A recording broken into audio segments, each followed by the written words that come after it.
International, www.netivyahinternational.org.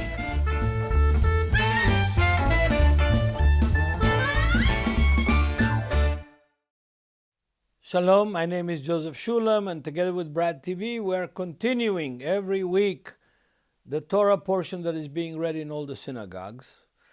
And we started last week with the book of Exodus, the first portion of Exodus that started in chapter 1, verse 1, and ended up in chapter 6, verse 1. Chapter 6, verse 1 of the book of Exodus says, Then the Lord said to Moses, Now you shall see what I will do to Pharaoh. For with a strong hand he will let them go, and with a strong hand he will drive them out of his own land. What does this text tell us?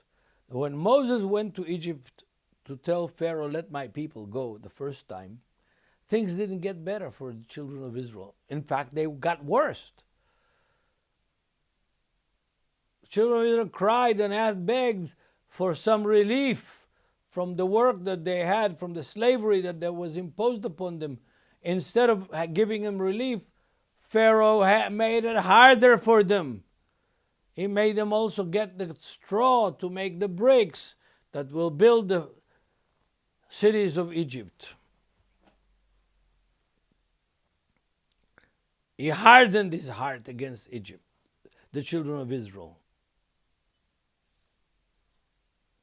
And now we're in chapter 6, verse 2, the new portion of the Torah. It's called Vayeira, and it means I have appeared, I have shown myself to our forefathers, and now I'm going to show myself to Pharaoh, and he will know who I am. That's the essence of the beginning of this chapter 6, verse 2.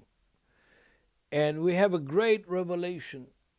A revelation that is earth-shaking, literally earth-shaking, my dear brothers. Great revelation. I'm reading from the New King James Version, chapter 6 of Exodus, verse 2. And God spoke to Moses and said to him, I am the Lord. I appeared to Abraham, to Isaac, and to Jacob as God Almighty, El Shaddai in Hebrew. But by my name, Jehovah, Yud Hey Vav Hey, the Tetragrammaton, I was not known to them. And I have also established my covenant with them to give them the land of Canaan, the land their pilgrimage, in which they were strangers. And I have also heard the groaning of the children of Israel, whom the Egyptians keep in bondage, and I have remembered my covenant, in other words, my promises to Abraham, Isaac, and Jacob. Very important text. Why is it so important text? We find out here the formula to negate and dismiss one of the prevailing doctrines of modern biblical scholarship. And that is that the Torah was written by 4 different schools, maybe by more than 4 different writers, and this is called the documentary hypothesis. My first lesson, my first day at the Hebrew University in 1964. I go to the freshman class in the university, in other words, first year student in the university. I go to one of the most popular classes of that day, Bible class. And a young Orthodox man with curls on the head, kippah, white shirt, black pants, standing on the stage, 700 students in the auditorium, big class, because studying Tanakh, Bible at that time was very, very popular. In 1964, it was very popular. It was before the 6-Day War. And this young Orthodox man just got his doctorate from the Hebrew University, and he opens up his mouth and he says, Moses did not write the Torah. Oh, all the students, Moses did not write the Torah. We are Jews. We know Moses wrote the Torah. No, he said, no, and he gave us a bibliography, started with Wellhausen's Prolegomena, and then Davedev, von Rad, and all the 19th century and early 20th century scholars. But this text tells us something else. It says, yes, it's true. It's true that our forefathers did not know the Tetragrammaton, the 4 letters, the name, the holy name of the Lord, which is pronounced Jehovah, Yahweh, all kinds of pronunciation, modern pronunciation. There is all kinds of sects in the Christian world, the Yahweh, Yahweh, Yahahavo, all kinds of crazy things that are happening in the Western world. Nobody knows how to pronounce it. Definitely the Jews don't know, the rabbis don't know, and in fact, the New Testament doesn't have it. Yeah, the Tetragrammaton doesn't appear in the New Testament from the mouth of the apostles, but Lord appears, which is the way that the Jews already in the BC, before Christ period, already didn't even write it. The most ancient manuscripts of the Hebrew Torah have the Tetragrammaton, the 4 letters written not in Hebrew script, not in Aramaic script, which is the Hebrew script, the modern Hebrew script, and the script in the days of Yeshua. It was written in the dots, in the ancient Canaanite script. And you can see that in the manuscripts. Most old manuscripts of the Torah, from the Dead Sea Scrolls and others, you see that it's written in totally different alphabet than modern Hebrew alphabet, than the Aramaic alphabet that we use. They used then and we use today. So I didn't reveal myself to the... you read the story of creation. Yes, the name of the Lord is there. But the story of creation was written after Moses, or by Moses. So yes, it's a kind of interesting text, which tells us, there is a progressive revelation that this text tells us. I did not make myself known to your forefathers Abraham, Isaac, and Jacob by my name, Jehovah.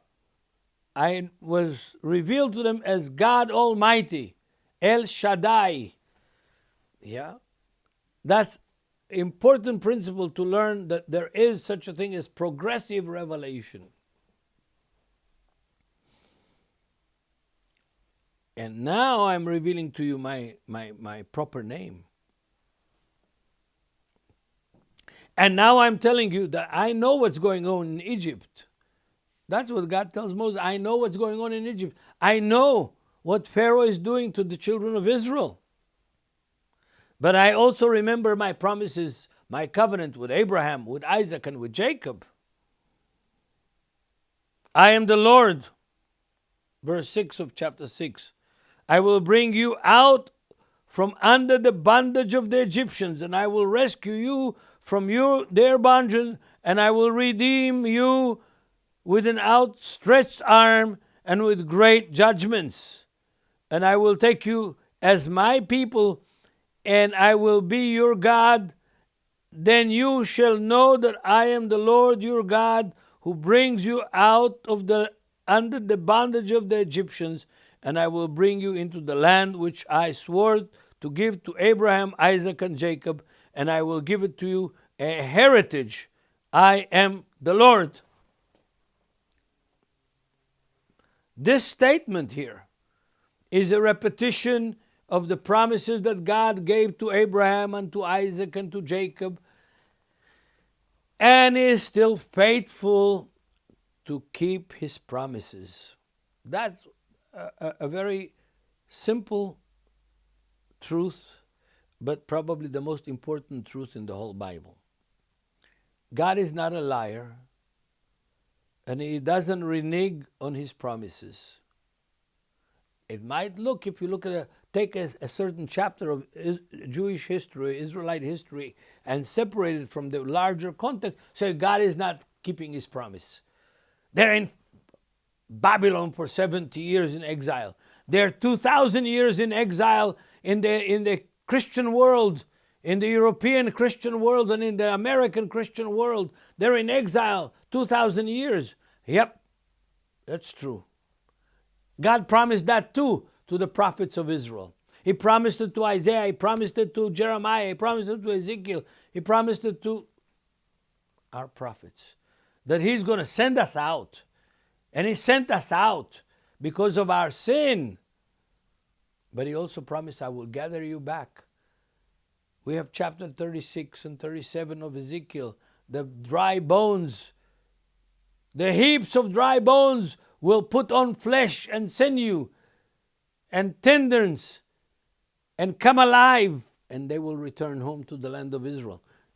It's all here in this very small capture of 7 verses in chapter 6 of Exodus. Yes, you are in bondage. I told Abraham your father that you will be in bondage in chapter 15 of the book of Exodus, when I revealed myself to him in the vision of the animals that were cut in half, and I passed through them as a flaming torch in chapter 15 of Genesis. And I'm telling you, I'm the same God. I keep my word. I keep my promise. The children of Israel will come out of Egypt. And the world will know it. And Egypt will know it. This is a very, very important text, folks. Chapter 6 of the book of Exodus, the first verses. And the Egyptians will realize that they made a mistake. When they took me on, and they took my people on, and they enslaved them, they will know that I am the Lord by what they're going to experience, by the judgment that I'm going to put, the great judgment and the outstretched arm that I will put on the Egyptians. They will beg the children of Israel to leave and to go free. And I will bring you back to the land which I promised Abraham and Isaac and Jacob. That promise appears 20 times in the Torah. We're today in Israel, we're living it out, folks. We are experiencing, and you, my Christian brothers in Korea and around the world, can see this happening. And you need to partner with us, especially with the Jewish disciples of Yeshua in the land, that bring not only the physical restoration of Israel, but bring the spiritual restoration of Israel. Not Presbyterians or Methodists or Baptists or Pentecostals or Catholics or Greek Orthodox. No, we are bringing back the heritage of Israel from inside of Israel. That heritage is Yeshua HaMashiach, Jesus Christ, who never became a Gentile, and he never was a Presbyterian, and neither was Paul of the other apostles or Methodist or Baptist or any Christian man-made denomination. Yeah? Because when I travel in the world and I ask people, my Christian brothers, who is the founder of your church? So they say, well, Calvin, John Wesley, John Knox, Alexander Campbell, Luther. Folks, we're not talking about this. This is not in the Bible. In the Bible, there is one body, of one Christ, of one Lord, of one baptism, of one Holy Spirit. And God's promises are valid today as they were valid to the children of Israel when they were enslaved in Egypt.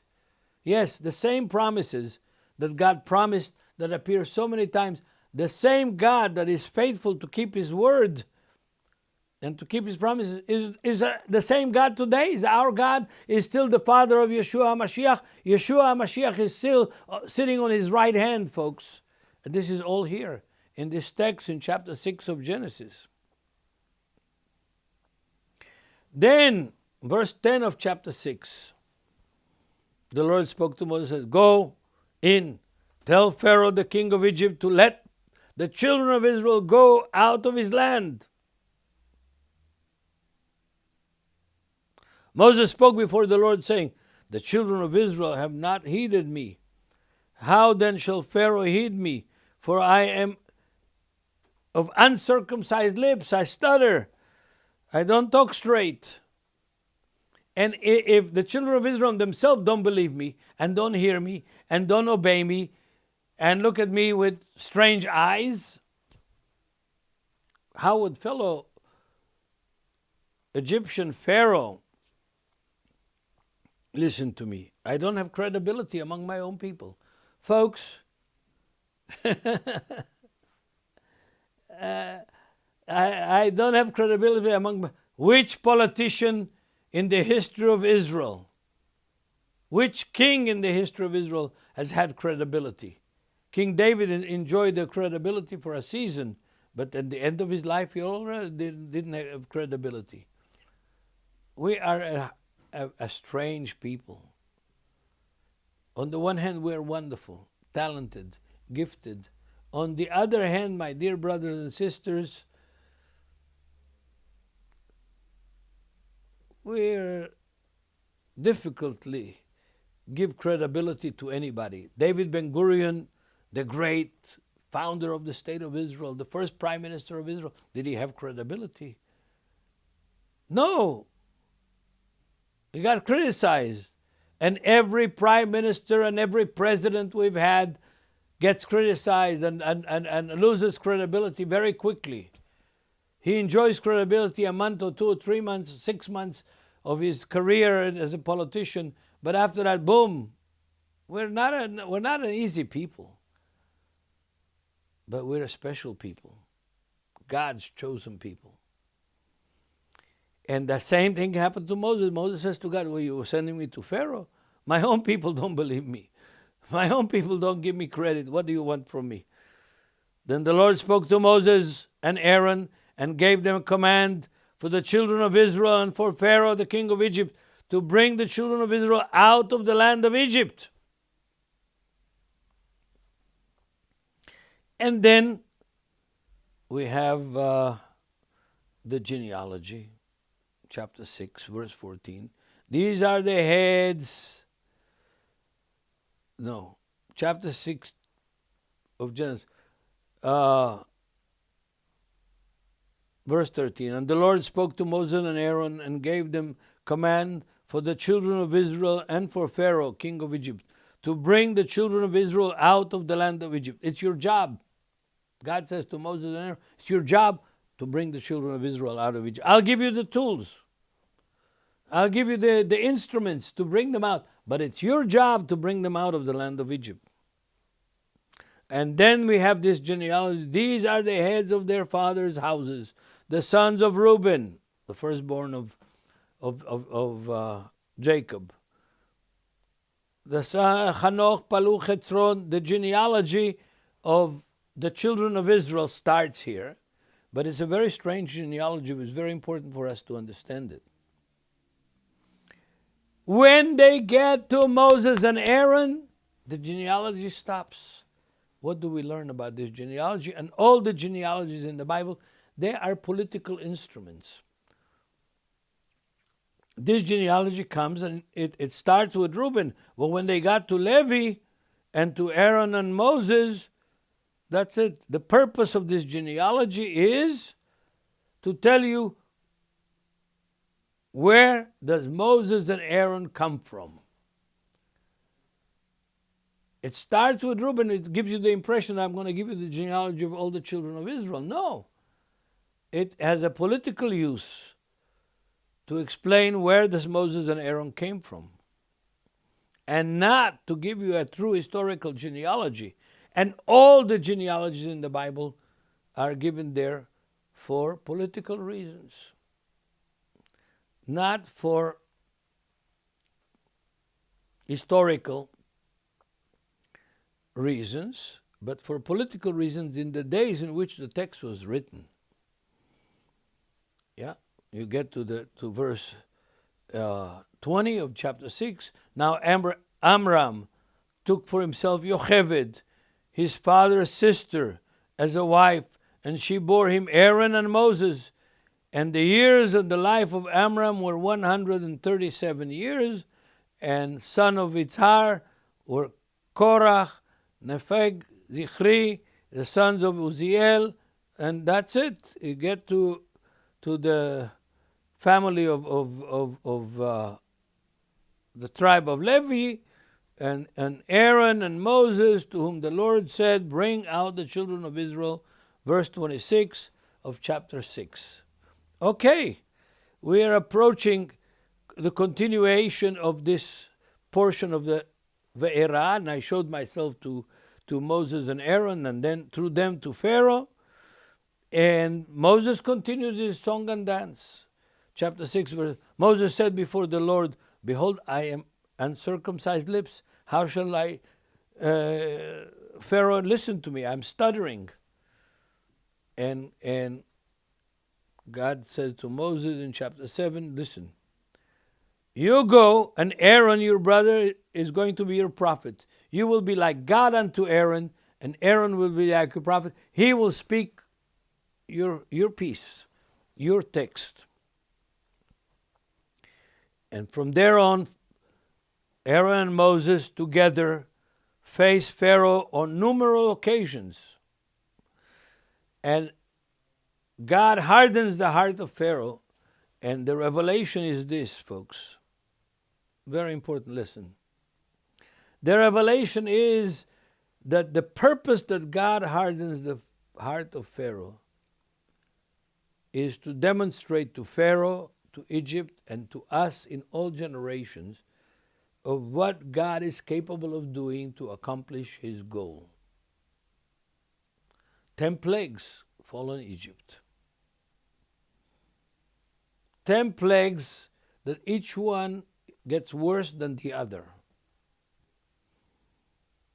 And in those 10 plagues, God shows the following. First of all, I control nature. I control your main god, the river Nile. I control it. I can poison it. It can turn into blood. I control your agriculture, the locusts, the frogs. I control your health with plagues. I control the sun and the moon, the light and the darkness. And finally, I control your lives, your future, your firstborn of Egypt. This is Exodus. This is a message that we all need to learn today. You know, we think that Google controls, Facebook controls, or WhatsApp controls, or our computers and our modern electronics control our lives. No, sir. Let's not forget. The ultimate controller is God, and we have his roadmap from Genesis to Revelation. And the quicker we realize this, the quicker we're going to be happier, stronger, more capable, more effective, and more serving of each other and of our God who created the heavens and the earth. May God bless all of you, dear brothers. Continue reading the Bible. Shalom.